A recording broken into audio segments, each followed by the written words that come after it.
Hello বন্ধুরা, তোমরা সবাই কেমন আছো? আশা করছি তোমরা সবাই অনেক অনেক অনেক বেশি ভালো আছো। আর তোমরা সবাই ভালো থাকবে না বা কেন বলো? তোমরা হচ্ছে কিনা আমার একটা ছোট্ট ফ্যামিলি, আর আমার ফ্যামিলির সবাই ভালো না থেকে কি থাকতে পারে? আমি অনন্যা চলে এলাম তোমাদের সাথে আরও একটা নতুন ভিডিও নিয়ে।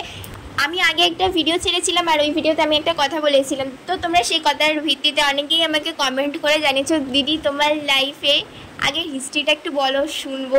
কেন তোমার বিয়ের আগে কি হয়েছিল এমন, বা তোমার মা বাবার সাথেই বা এমন কী হয়েছিল। তো চলো, আমি তোমাদের সাথে আজকে যতটা পাচ্ছি তোমাদেরকে বলার চেষ্টা করছি। বিয়ের আগে মানে তো আমার বাবার বাড়ির কথাই হবে। তো চলো, আমি ভিডিওটা শুরু করলাম। এবার 2018 সালের ডিসেম্বর মাসে আমার ঠাকুমা মারা যায়। তো আমার ঠাকুমা মারা যাওয়ার পর থেকে আমাদের জীবনে একের পর এক একটা করে বিপদ ঘটতেই থাকে। তো বিপদ ঘটার আর কোনো শেষই নেই। তারপর 2019 সালে মে মাসে আমার মায়ের চোখে অপারেশন হয়, ছানি পড়ে। তখন আমার মায়ের 30 বছরও বয়স হয়নি। তার মানে ভাবো, বিপদ না এটা? বিপদ না, অনেক ভালো একটা জিনিস। মে মাস আর জুন মাসে আমার বাবার কোম্পানিটা বন্ধ হয়ে যায়, জেট এয়ারওয়েজ। তোমরা এই নামটা নিশ্চয়ই অনেকেই শুনেছো। আর ব্যাস, ওই কোম্পানি বন্ধ হয়ে যাওয়ার পর থেকে আমাদের জীবনে একের পর এক একটা করে বিপদ ঘটতেই থাকে। কোম্পানিটা খুলে যেত, কিন্তু 2020 সালে লকডাউন পড়েছিল, তার জন্য কোম্পানি আর খোলা হয়নি। এইভাবে একের পর এক বছর কেটেই যাচ্ছে।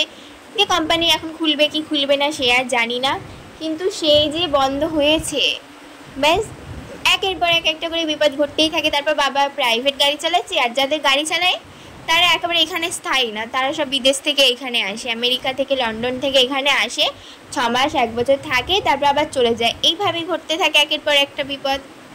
এরকম আরও অনেক বিপদ আছে, অনেক কথা আছে। সব কথা তো তোমাদের সাথে এই ভিডিওতে আমি শেয়ার করতে পারবো না, তো ভিডিওটা অনেক বড় হয়ে যাবে, তো তোমরা দেখতেও ইচ্ছা করবে না। তো এই ছিল কথা। আর এই দেখো, এটা ছিল রবিবারের ভিডিও।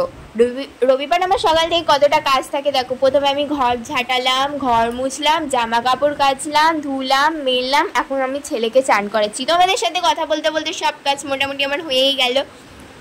দেখো, ছেলেকে চান করাচ্ছি, আর দেখো কত চুপচাপ আমার ছেলেটা, কত শান্ত। তোমরা ভিডিওতে বলো তোমার ছেলেটা কত শান্ত, তো তোমরা দেখতেই পাচ্ছ না। সত্যি আমার ছেলেটা অনেক অনেক শান্ত। আমি অনেক লাকি, ও আমার হচ্ছে কিনা বেস্ট ফ্রেন্ড। এই দেখো বসে আছে, ওকে গা মোছায়। ও চান করতে কিন্তু খুবই ভালোবাসে, কিন্তু জানো গা মুছতে না ও একদমই পছন্দ করে না। আর কি বলবো। আমি 2023 সালে মাধ্যমিক পরীক্ষা দিয়েছিলাম। আর আমি যখন মাধ্যমিক পরীক্ষা দিই তখন আমার ভাই ক্লাস 7-এ পড়ে।